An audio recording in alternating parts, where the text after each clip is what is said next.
Hello, everybody. We're going to look at why three-story homes in 7708 are struggling to sell. We're going to start with homes that have been on market for 60 days or more. It's a good place to start. Some of these just have bad representation, bad photos. They just don't look good online, and we will find some. Um, Found one already. You cannot put something on MLS, especially a home in a sea of homes that are just like it. Three-story homes are very prolific in the area. Somebody grabbed their digital camera from 2008 and thought it would be a good idea to photograph a home and put it online. That is not going to cut it. This home, even if it was professionally photographed, would have a lot of issues. So I'm going to pray for the seller. I'm going to pray that things turn around, but prayers are probably not going to be enough. So let's look at some stuff that looks really decent, and yet it is still struggling, right?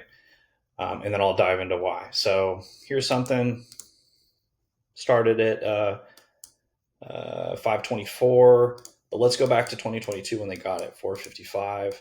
Started 524, they're now at 499. So you got to put this in perspective. They own the home, have owned the home for 3 years, less than 3 years.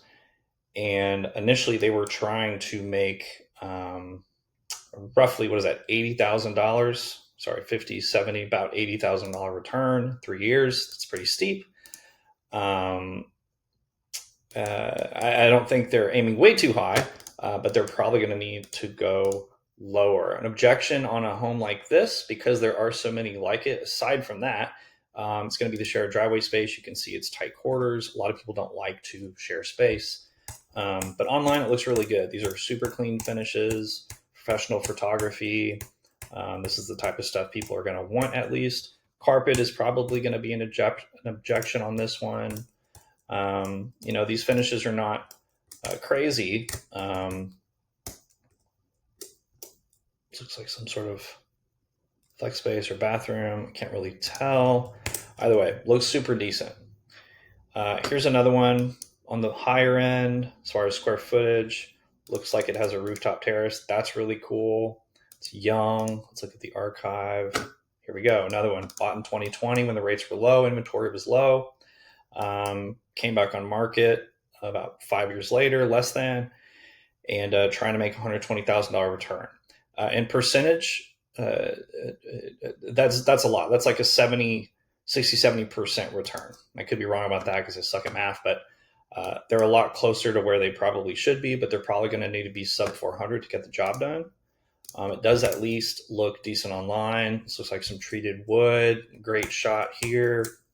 Some people are going to be worried about this stucco. Some people are not going to like the flat roof or the modern, straight line look. Also, some people are not going to like the shared driveway situation. Looks good though. Nothing original about this house. It's just going to struggle because it's in a sea of homes just like it. We're going to skip that one because it's kind of unique. This one too. These are not really indicative. Here's another one. This is pretty high for these. Nelson Falls. Again, here you go. Another one bought in 2022 at 535. Roughly 3 years later. I don't think they're being greedy at all. But it's just another one of those tough situations. These are cool houses, though. They've got a third story with it's basically an entire flex space, first floor living. All the bedrooms are on the second story. These have front yards. So these are really cool houses. Objections to this is probably going to be the carpet in the rooms. Definitely going to be the finishes. It looks like they maybe updated the countertops themselves. These are original cabinets. You see you've got a little bit of clash of style, cherry wood floors with some modern waterfall, almost like marble. It's probably quartz.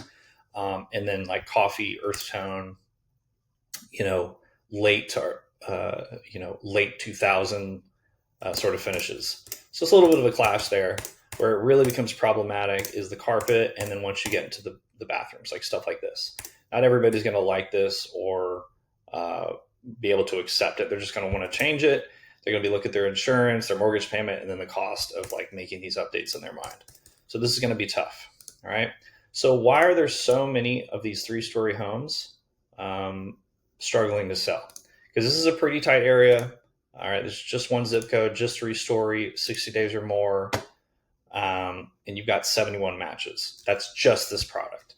Remember that back in 2020, we were living in unrealistic times. So if you bought a home in 2021, almost going into 22, but really these 2 years, you had a really low interest rate and you were participating in a market with nearly zero homes available. So you were having to make some probably risky decisions when you purchased. 2022, that eased up a little bit. Inventory did not.